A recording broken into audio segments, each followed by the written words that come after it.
નમસ્તે બેટા, કેમ છો બધા? મજામાં? જવાહર નવોદય વિદ્યાલય પ્રવેશ પરીક્ષા પૂર્વ તૈયારી વર્ગ તથા ધોરણ 5 કોમન એન્ટ્રન્સ ટેસ્ટ એટલે કે સીઈટી સેટ પરીક્ષાના પૂર્વ તૈયારી વર્ગની અંદર આપ સૌનું હું હાર્દિક સ્વાગત કરું છું. આપણે અગાઉના વિડીયોની અંદર ધોરણ 5 ગણિત વિભાગ જે કોમન એન્ટ્રન્સ ટેસ્ટમાં આવે છે 30 માર્કના 30 પ્રશ્નો, તે પૈકી પાઠ્યક્રમ આધારિત પ્રથમ ચેપ્ટર રાષ્ટ્રીય ફળ કેરી એનો આપણે અભ્યાસ કર્યો. આપ સૌએ વિડીયો જોયો હશે.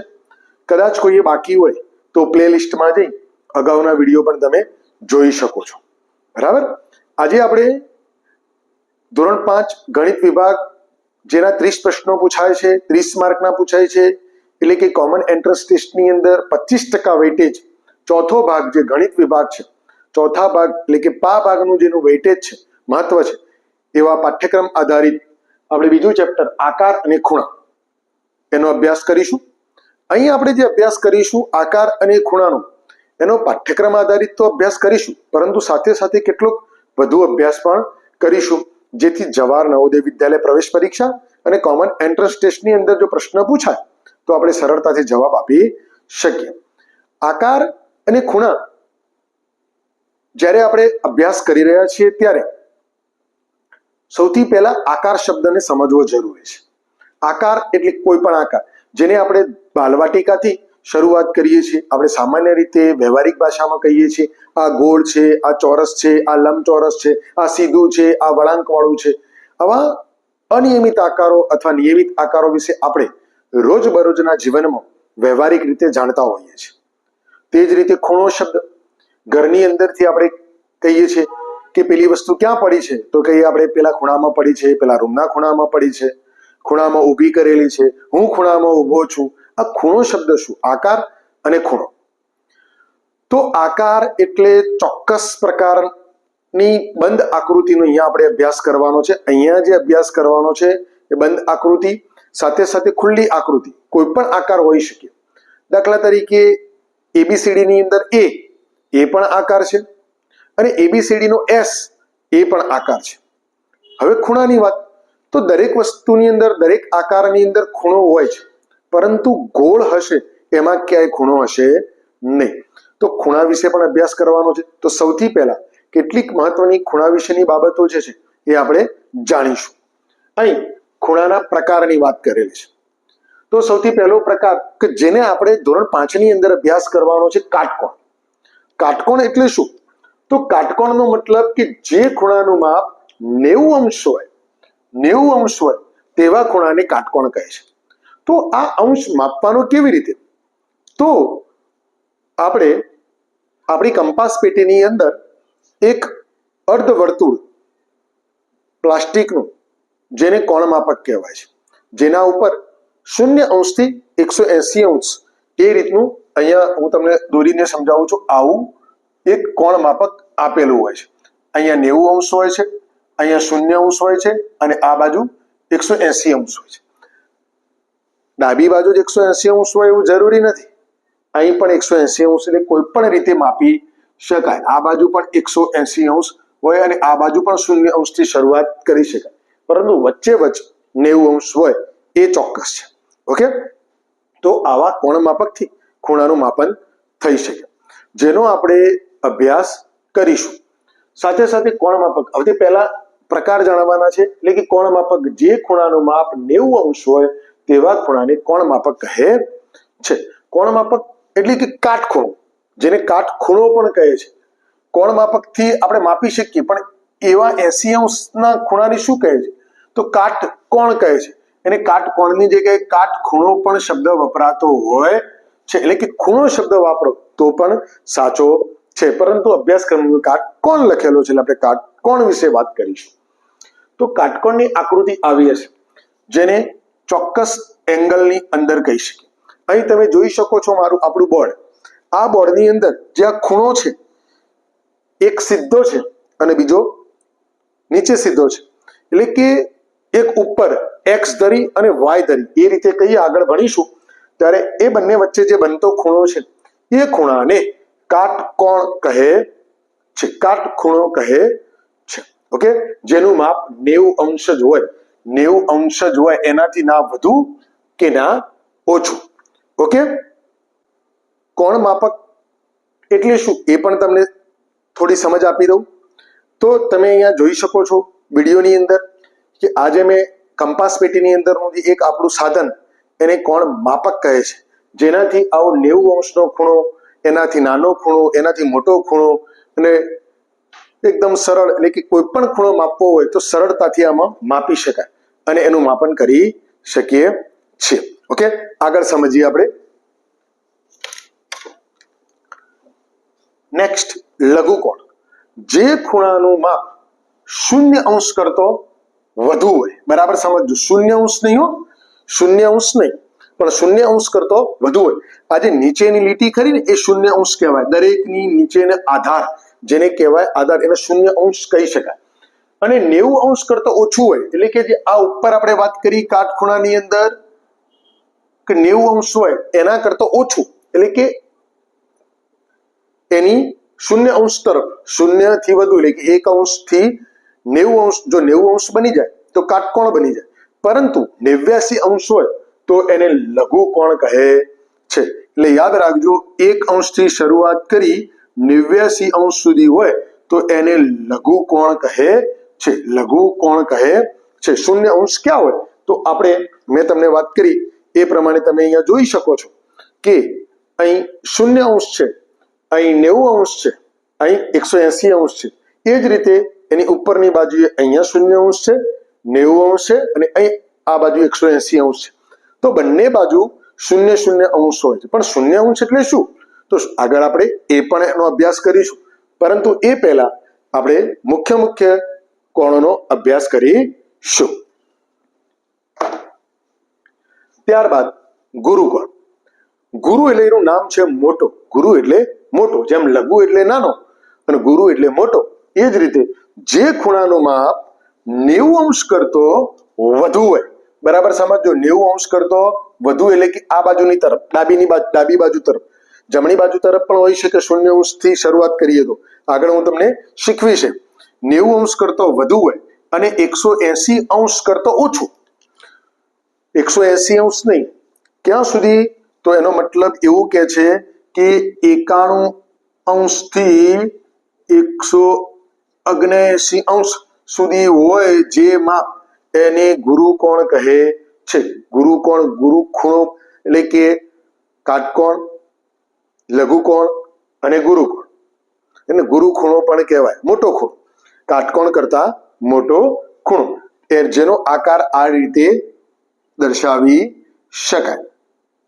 આપણે હાથની રીતે વાત કરીએ તો આ જે અંગૂઠો અને આંગળીઓ વચ્ચે જે ખૂણો બને છે એને કાટકોણ કહીશું. જો આમ થોડો આ રીતે કરીશું તો આ બંને વચ્ચે લઘુકોણ બને છે. આપણા હાથની પણ કોણીથી ખભાનું માપન, આ કાટકોણ, લઘુકોણ, આમ ખૂણો, અને આમ કરીશું તો ગુરુકોણ. આ રીતે આપણા અંગોનો પણ ખૂણાની અંદર આપણે દર્શાવી શકીએ છે. આપણા શરીરના અંગો આપણા પાઠ્યક્રમમાં આવે જ છે ભણવાનું કે કેવી રીતે ખૂણો દર્શાવી શકાય. તો આપણે આપણા આંગળીઓથી લઘુકોણ, કાટકોણ અને ગુરુકોણ એ રીતે પણ દર્શાવી શકીએ છીએ, કોણીથી દર્શાવી શકીએ છીએ, હાથથી દર્શાવી શકીએ છીએ, એ રીતે પગનો પણ બનાવી શકીએ છીએ. તો આજે આપણે અહીં ભણ્યા. ત્યારબાદ હમણાં વાત કરી કે મેં 180 અંશ નહીં, તો 180 અંશ નહીં તો શું, તો 180 અંશ માપના ખૂણાને સરળ કોણ કહે છે. બરાબર યાદ રાખજો, ઘણી વખતે પરીક્ષામાં પૂછાઈ શકે કે સરળ કોણ એટલે શું, જેનું માપ 180 અંશ, એટલે કે આ જે કોણ માપક છે આપણું, આ કોણ માપક છે, આ કોણ માપકને બિલકુલ સીધી લીટી હોય, બંને બાજુ કિરણ હોય. તમે જોઈ શકો છો અહીંયા વચ્ચે એનું બિંદુ છે, ઉદ્ભવ સ્થાન, અહીંથી આ જમણી બાજુ, ડાબી બાજુ. જો આ રીતના કોઈ ખૂણો દર્શાવેલો હોય અને 0 અંશ થઈ જતું હોય બંને બાજુ, એટલે કે એનો મતલબ કે 180 અંશ આખો થતો હોય ખૂણો, મેં અહીંયા ટપકા કરીને દર્શાવેલો છે, તો એવા ખૂણાને સરળ કોણ કહે છે. સરળ કોણ કહે છે. ઓકે, આશા રાખું છું કે આપ સૌને કાટકોણ, લઘુકોણ, ગુરુકોણ અને સરળ કોણની સમજૂતી મળી ગઈ છે. અહીં માત્ર યાદ રાખવાનું છે, એનો પ્રેક્ટિકલી ઉપયોગ આપણે આગળ દાખલાઓની અંદર કરીશું. ઓકે, ખૂણાના પ્રકારમાં આગળ વધીએ બેટા. અગાઉ આપણે કાટકોણ, લઘુકોણ, ગુરુકોણ અને સરળ કોણનો આપણે અભ્યાસ કર્યો. હજી પાંચમો ખૂણો શૂન્ય કોણ. કદાચ પરીક્ષામાં જવાહર નવોદય વિદ્યાલય પ્રવેશ પરીક્ષા અથવા આપણે કોમન એન્ટ્રન્સ ટેસ્ટમાં પણ કદાચ પૂછાઈ શકે છે શૂન્ય કોણ. શૂન્ય કોણ માપ દર્શાવતા ખૂણાને શૂન્ય કોણ કહે છે.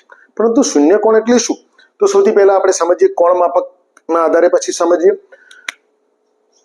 કોઈ પણ એક વસ્તુ યાદ રાખવાની કે બે રેખાખંડ અથવા બે કિરણોના આધારે કોણની રચના થાય છે. એનો મતલબ કે બે લીટી કોઈ પણ જગ્યાએ ભેગી થાય ત્યાં ખૂણાની રચના થાય. અહીં જો શૂન્ય કોણ એટલે કે અહીં જ્યારે એનું ઉદ્ગમ બિંદુ છે ત્યાંથી બીજા ઉદ્ગમ બિંદુ થાય, આ બંને વચ્ચેનું જ્યારે અંતર માપવું હોય ત્યારે એ કેવી લીટી છે બેટા? સીધી લીટી છે. તો જ્યારે આવી રીતે કોણ માપકની અંદર શરૂઆત કરીએ, આપણે માપીએ, એના વચ્ચે આરંભ બિંદુ ઉપર મૂકીએ તો શૂન્ય કોણ ઉપર જ એ કિરણ હોય તો એને શૂન્ય અંશ કહેવાશે અને શૂન્ય કોણ કહેવાશે. અગાઉ આપણે શીખ્યા સરળ કોણ. સરળ કોણની અંદર શું હતું? તો બંને બાજુ કિરણો જતા હતા. એટલે કે એક શૂન્ય તરફ પણ જતું હતું અને બીજું કિરણ આમ ફરી 180 અંશ તરફ પણ આવતું હતું. માટે એને 180 અંશ કરતા, જ્યારે 180 અંશ પૂરેપૂરું હોય તેને સરળ કોણ કહેવાય છે. પરંતુ 180 અંશ કરતા જો ઓછું હોય તો એને ગુરુ કોણ કહી શકાય. પૂર્ણ કોણ. પૂર્ણ એટલે શું? પૂર્ણ એટલે કે ગોળ. પૂર્ણ એટલે કે ગોળ. વર્તુળ હોય, જે વર્તુળના આધારે જ ખૂણાઓની અંદર જે ત્રિજ્યાઓ છે એ ત્રિજ્યાઓથી ખૂણા, તો 380 અંશ માપનના ખૂણાને પૂર્ણ કોણ કહે છે. અહીં તમે જોઈ શકો છો બેટા કે મેં તમને અહીંયા બતાવું છું જે કોણ માપક, એ કોણ માપક 0 અંશથી 180 અંશ સુધી છે. પરંતુ આ જ કોણ માપક જો આના નીચે પણ હોય તો બીજું 180 અંશ હોય તો 180 અંશ 180 અંશ કેટલું થાય? 360 અંશ. આપણી પૃથ્વી પણ 360 અંશ કહેવાય છે. એ જ રીતે 90 અંશના અર્ધવર્તુળની અંદર, આ અર્ધવર્તુળ છે, 90 અંશના બે ખૂણા. તો પૂરા વર્તુળમાં 90 અંશના કેટલા ખૂણા થાય? 1, 2, 3 અને 4 ખૂણા થાય. આ પ્રશ્ન પણ પૂછાઈ શકે છે. એક પૂર્ણ વર્તુળની અંદર 90 અંશના કેટલા ખૂણા હોય? તો 90 અંશના 4 ખૂણા. 90 અંશના 180 અને બીજા 180 એટલે કે 360 અંશ થઈ જાય. આવા ખૂણાને પૂર્ણ કોણ કહે છે. અહીં તમે જોઈ શકો છો કે મેં ટપકા દર્શાવી આ કિરણને આખું જ. જો આ કિરણ ફરતું પાછું આ કિરણના ઉપર જ આવી જાય, જો મોટું કિરણ હોય એ બંને કિરણો એક જ બની જાય તો એ કેવું આખું બની જાય? 360 અંશનો ખૂણો એટલે કે પૂર્ણ કોણ બની જાય. ઓકે બેટા, આ વસ્તુ આટલી યાદ રાખવાની થશે. બીજું આગળનું માપ, ફરી એકવાર કેટલીક વસ્તુ યાદ રાખવાની. ખૂણાનું માપન કોણ માપકથી થાય છે. આપણે કોણ માપક આપણે જોયું, આપણા કંપાસ પેટીમાં પણ કોણ માપક હશે. એ જ રીતે બે રેખાખંડ કે બે કિરણોમાં ફરવાના પ્રમાણને ખૂણો કહે છે. એટલે કે એક કિરણ જે સીધું છે એ અને બીજું કિરણ જે ફરે છે એ ફરીને ક્યાં એની અંતિમ સ્થિતિ રહે છે એ વચ્ચેના ભાગને, એના પ્રમાણને ખૂણો કહે છે. ઓકે. સુથાર, કડિયો, લુહાર, એન્જિનિયર, આર્કિટેક્ટ વગેરે વ્યવસાયકારો ખૂણાઓના અચૂક માપનો ઉપયોગ કરે છે. જે કારીગર વર્ગ છે, સુથાર ફર્નિચર બનાવે, કડિયો ઘર બનાવે, લુહાર પણ ફર્નિચર બનાવે અથવા કોઈ પણ બીજું કોઈ કામ કરે, લોખંડનું, એન્જિનિયર મકાનનું કામ કરે, આર્કિટેક્ટ ડિઝાઇનનું કામ કરે, તો આ બધા ખૂણાઓનું અચૂક માપનો ઉપયોગ કરે. ગમે તેવું નહીં કે ચલો ચાલશે. કાટકોણ તો ચોક્કસ કાટકોણ હોવો જોઈએ. લઘુકોણ તો કેટલા અંશનો લઘુકોણ એ પણ એને ચોક્કસ હોવો જોઈએ. ગુરુકોણ એ પણ કેટલા અંશનો ખૂણો એ પણ તમે ચોક્કસ માપનો ઉપયોગ કરે છે. તમને આપણે જ્યારે માપન ક્રિયા શીખીશું ત્યારે હું તમને શીખવીશ કે તમે પણ જાતે તમારા કંપાસ પેટીની અંદર કોણ માપકનો ઉપયોગ કરી તમે તમારા ઘરની અંદરનું ફર્નિચર કે અન્ય કોઈ ખૂણાઓનું ચોક્કસ માપન કરી શકો છો. આગળ જોઈએ, બહુ સરસ મજાની વાત. તો બે કિરણો કાં તો બે રેખાખંડો, એની અંતિમ સ્થિતિ જો આ આરંભ સ્થિતિ લખી છે.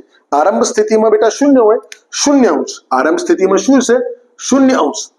અને અંતિમ સ્થિતિ કોઈ પણ જગ્યાએ હોઈ શકે. અહીંયા મેં લઘુકોણ લઘુકોણ જેવી સ્થિતિ આપેલી છે, પણ અંતિમ સ્થિતિ. ધારો કે આ લઘુકોણ, આ કિરણની અંતિમ સ્થિતિ આમ પણ હોઈ શકે, એટલે કે શું બની જાય? કાટકોણ બની જાય. આ કિરણની અંતિમ સ્થિતિ આમ પણ હોઈ શકે, તો આ અંતિમ સ્થિતિ શૂન્ય. તો હવે શું બની ગયો? આ ગુરુકોણ બની ગયો. આ કિરણની અંતિમ સ્થિતિ અહીં પણ હોઈ શકે, તો આ શું બની ગયું?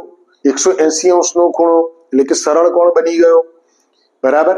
તો આ રીતે ખૂણાનું માપન આ બાજુ પણ હોઈ શકે. બરાબર સમજો. કાટકોણ આમ પણ હોઈ શકે, કાટકોણ આમ પણ હોઈ શકે. આ પણ 0 અંશ હોઈ શકે કે અથવા 180 અંશ હોઈ શકે. આ પણ 0 અંશ હોઈ શકે, કાં તો 180 અંશ હોઈ શકે. બંને બાજુ હોઈ શકે. બરાબર યાદ રાખજો. ઘણી વખતે બાળકો માપનની આ જ ખ્યાલ આવતો નથી એનું કે 0 અંશ બંને બાજુ હોઈ શકે, પરંતુ આપણે શું સમજવાનું છે? એનું ઉદ્ગમ સ્થાન, એનું બિંદુ, જે મેઇન પોઈન્ટ છે વચ્ચેનો, ત્યાંથી એનું માપનની શરૂઆત કરવાની. જો આમ અહીંથી વિચારીએ ડાબી બાજુથી, તો આ પહેલું કિરણ લઘુકોણ બનશે. એ જ રીતે આ બાજુ કાટકોણ બનશે. આ અંતિમ સ્થિતિ લખેલી છે ત્યાં ગુરુકોણ બનશે. અને અહીં 180 અંશનું વિચારીએ તો ત્યાં ફરીવાર સરળ કોણની રચના થશે. તો આટલી જે મહત્વની કેટલીક બાબતો છે ખૂણાઓની, તો આ ખૂણાઓના મહત્વની બાબતો તમારે યાદ રાખવાની છે અને આની નોંધ કરવાની છે. નોટબુકમાં નોંધ કરજો અને બરાબર વિડીયો જોઈ સમજી અને આપણા મગજની અંદર બિલકુલ ફિટ કરી દેવાની છે. તો જ આપણને આગળની સ્થિતિની અંદર જ્યારે દાખલાઓની ગણતરી કરીશું ત્યારે આપણને સમજણ પડશે. ઓકે.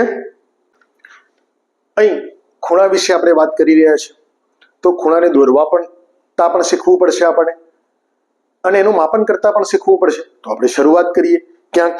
કેવી રીતે? તો ખૂણા દોરવા અને એને માપન બંને. તો સૌથી પહેલું હવે આપણે પહેલો ખૂણો માપીએ, કાટકોણ. કાટકોણ કેવી રીતે બનશે? તો હું કોણ માપકનો ઉપયોગ કરીશ અને તમને શીખવીશ. ઓકે. તો અહીં સૌથી પહેલા એક ઉદ્ગમ સ્થાન, એનું બિંદુ કોઈ પણ બાજુ હોઈ શકે. કિરણ ડાબી બાજુ પણ જઈ શકે છે, જમણી બાજુ પણ જઈ શકે છે. હું બંને તમને શીખવીશ. અહીંયા હું એક લીટી દોરું છું. હું અહીંયા પેનથી લીટી દોરું છું, પરંતુ તમારે માપપટ્ટીનો ઉપયોગ કરીને લીટી દોરવાની છે. એ જ રીતે હવે અહીં જ્યારે છે, તો આ આરંભની સ્થિતિ કેવી? આરંભની સ્થિતિ દરેક જણે ખૂણો દોરતા શીખવાનું છે.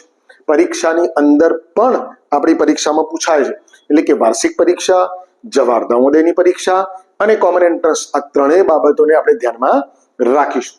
તો આરંભની સ્થિતિ ઉપર હું વચ્ચેની જે પોઈન્ટ રાખીશ, એટલે કે 0 અંશ થયો છે, મારે કાટકોણ દર્શાવવાનો છે. કાટકોણ કેટલા અંશનો હોય? 90 અંશનો. તો આ 90 અંશનો ખૂણો ક્યાં છે? તો આ 0, 10, 20, 30, 40, 50, 60, 70, 80, 90. અહીં 90 અંશે અહીંયા ઉપર આપણે ટપકું કરીશું, નિશાન કરીશું.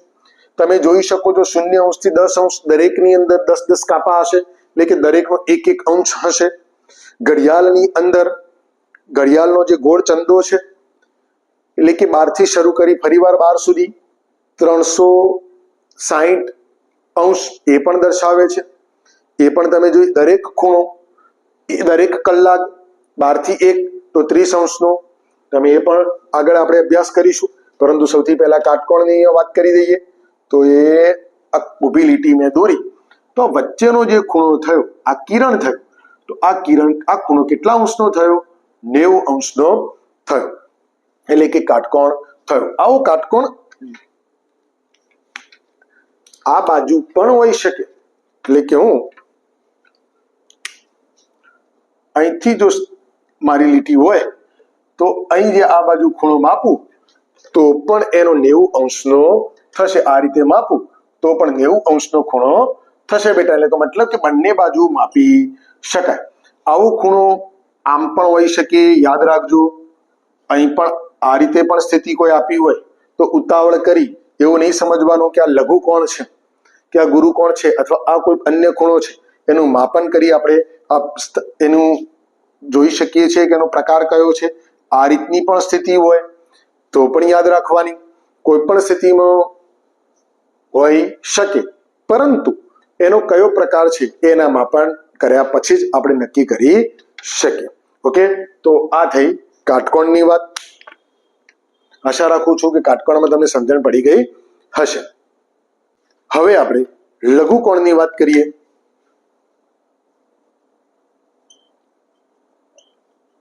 તો એમાં પણ ઉદ્ગમ સ્થાન, ઉદ્ગમ બિંદુ, આ રીતે આપણે હાલ જમણી બાજુ લીટી દોરીએ છીએ. હું મારી જમણી બાજુ લીટી દોરી રહ્યો છું. પરંતુ લઘુકોણમાં શું છે? તો લઘુકોણમાં 1 અંશથી લગાવી 89 વચ્ચેનો ખૂણો હોય તો એને લઘુકોણ કહે છે. ચલો આપણને આપણા વર્ગ શિક્ષક કે હું એમ કહું છું કે 45 ખૂણો દોરો, તો કેવી રીતે દોરીશું? તો સૌથી પહેલી આ આરંભની સ્થિતિ એટલે કે એક લીટી તો હોય જ, આરંભની સ્થિતિ દોરી દેવાની, એટલે કે 0 કયો અંશ? 0 ઉપર એક લીટી દોરી દેવાની, કારણ કે શરૂઆત 0 થી જ થાય. પછી 1 2 3 4 5 થાય, 1 થાય તો લઘુકોણ કહેવાય, બાકી 0 ને 0 રહેતો શૂન્ય કોણ, એવી પરિસ્થિતિ થાય. તો આપણે 45 દોરવાનું છે. ફરી વાર મેં એને મધ્યના અંદર 0 ઉપર એક લીટી દોરી. 10 20 30 40 અને 50 મારે 45 કરવાના છે.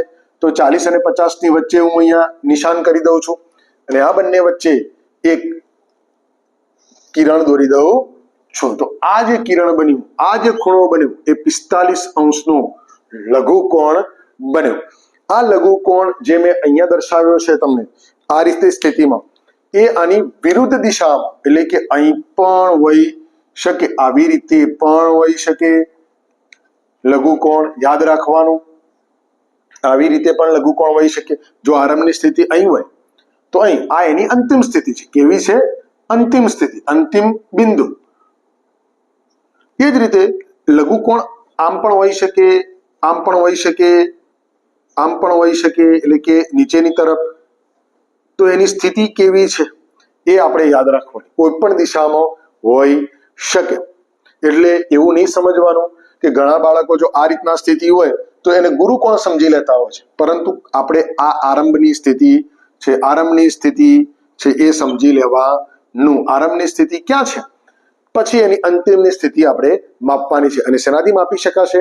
કોણ માપકથી આપણે સમજીશું. ઓકે, તો આશા રાખું છું કે લઘુકોણની અંદર પણ આપ સૌને સમજણ પડી ગઈ હશે. તો હવે બેટા આપણે ગુરુકોણની સમજ મેળવીએ. ગુરુકોણની શું કન્ડિશન છે?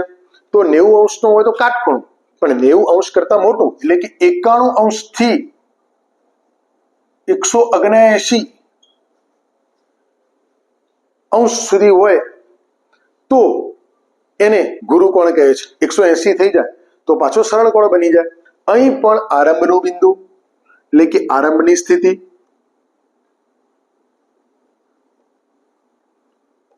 અને બીજી અંતિમ સ્થિતિ. ધારો કે આપણા વર્ગ શિક્ષક એમ કહે છે કે 125 નો ખૂણો દોરો, તો 90 કરતા મોટો છે એટલે 125 એટલે કે ગુરુકોણ. તો 125 કેવી રીતે માપવા? તો ફરી એકવાર આપણે આ રીતે 0 ઉપર મૂકી દેવાનું. અહીં સુધી 90 છે, 100 120 130, તો આ બંને વચ્ચે 125, ત્યાં નિશાન દોરીશું અને ત્યારબાદ તેમની વચ્ચે આવી રીતે કિરણ દોરી દઈશું. તો આ જે ખૂણો બન્યો, આ જે ખૂણો બન્યો એ 125 નો ખૂણો બન્યો અને એને ગુરુકોણ કહીશું. આ એની શું થઈ? અંતિમ સ્થિતિ.